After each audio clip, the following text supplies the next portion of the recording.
Hi Sagittarius, New Moon, Solar Eclipse in Libra. Ito na po ang inyong reading. Tingnan natin kung ano yung maaring iwan na epekto nito sa inyong sign.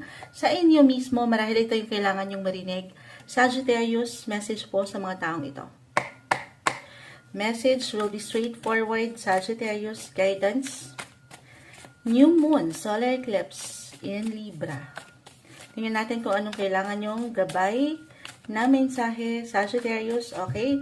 So, ikat natin ito this time for you guys. Dahil walang tumatalon. Unlike kanina, kung nakapakinig kayo sa mga Leo excited. Kuha lang tayo ng ilan. The Ace of Wands. The Five of Wands. The Fool. Umangat na naman siya. Sabi ko hindi masyadong excited. Pero may excitement pa rin naman. Wala. Pero dito mas, ano yan? Hindi naman sa may favorite ako, pero nakikita ko dito sa inyong cards na mas masaya, mas kalma, yung excitement. Kasi kanina, more on malalim yung nakuha ko sa mga Aries. Pero, okay, merong maayos. May pag-aayos. Sagittarius. Bilang kayo, the Fool kasi, ito yung pwede nating maipasok dyan, bilang kayo mga travel sign. Yung excitement sa ilang gusto nyong marating, mapuntahan, matutunan, andito na yon. Hindi ko alam kung bakit may ilang ingay sa labas. Tayo po ay daytime, patawarin. Sana magawa natin ng paraan sa editing, pero may kasiyahan. Meron ba kayong pupuntahan kung saan mapupunan yung ilang parang pag-aayos na gusto nyong maayos when it comes to your workmates, teammates, friends. Sobrang mag-a-apply itong aking na-mention, itong bumabagsak, kung ating i-relate astrologically sa Sagittarius, mag-highlight kasi ito na yun. Itong solar eclipse in Libra, it will highlight your 11th house of community, organization, social groups, your friendship.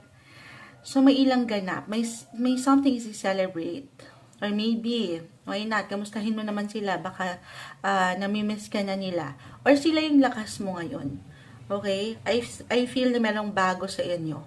Or ilang changes para sa mas ikaayos. Especially for some of you na nagkaroon ng conflict. Okay? I mean, conflict, tension, na hindi ganun kagaanan nitong mga nakaraan. And this time, may solusyon. Or even reconciliation. Parang merong yung the Fool, Ace of Wands, yung inspiration, yung motivation, you will have a fresh starts or fresh chapter pagdating sa mga taong ito or relationship na ito, new beginnings. Or pwede rin naman, may pag-angat, Ace of Wands, Five of Wands, new connection, new friendship, social, yung pagiging social mo, or why not? Put yourself out there, magsaya, mag-enjoy sa paraan na hindi naman sobra. The Fool, pwede rin kasing excited ka at siya, may tendency na magmadali ka masyado. So, take it easy, kalma, mas dama mo yung saya. Yung deserve na, alam mong, para sa'yo, okay? Andito yung romance, yung pleasure, at yung enjoyment na deserve ng isang Sagittarius. Ito yung umaangat, sobrang love and light lang para sa inyo, Sagittarius.